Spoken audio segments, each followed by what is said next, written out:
کہتے ہیں کہ کیسے پتہ چلے گا کہ نماز قبول ہوئی ہے کہ نہیں؟ ہم اللہ کی بارگاہ میں نماز پڑھتے ہیں کہ قبول ہوئی ہے کہ نہیں ہوئی؟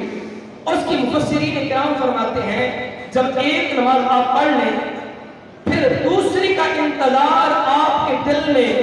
اتنا شدت اختیار کر جائے کہ آپ اس نماز کے بغیر رہ نہ سکیں، تو یہ قبول ہونے کی نشانی ہے کہ آپ نے فجر کی نماز پڑھی، اب آپ کے اندر ایک محبت ہے نماز سے، عشق ہے کہ ہم نے نماز ظہر کا انتظار کرنا ہے،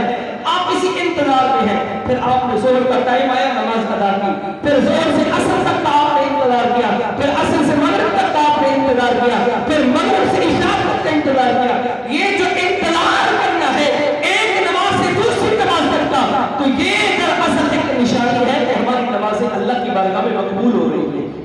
تو آپ نے اتنی محبت کے ساتھ نماز ادا کرنی ہے کہ سجدہ ایک کریں، اللہ کی بارگاہ میں مقبولیت ہو جائے اور رب کی رحمتیں برسنا شروع ہو جائے۔ تو اللہ کریم کی پاک بارگاہ میں دعا ہے اللہ ہمیں سمجھنے کی توفیق عطا فرمائے۔ صحابہ وہ صحابہ تھے ہر صبح جن کی عید ہوتی تھی، صحابہ وہ صحابہ تھے ہر صبح جن کی عید ہوتی تھی، خدا کا فضل ہوتا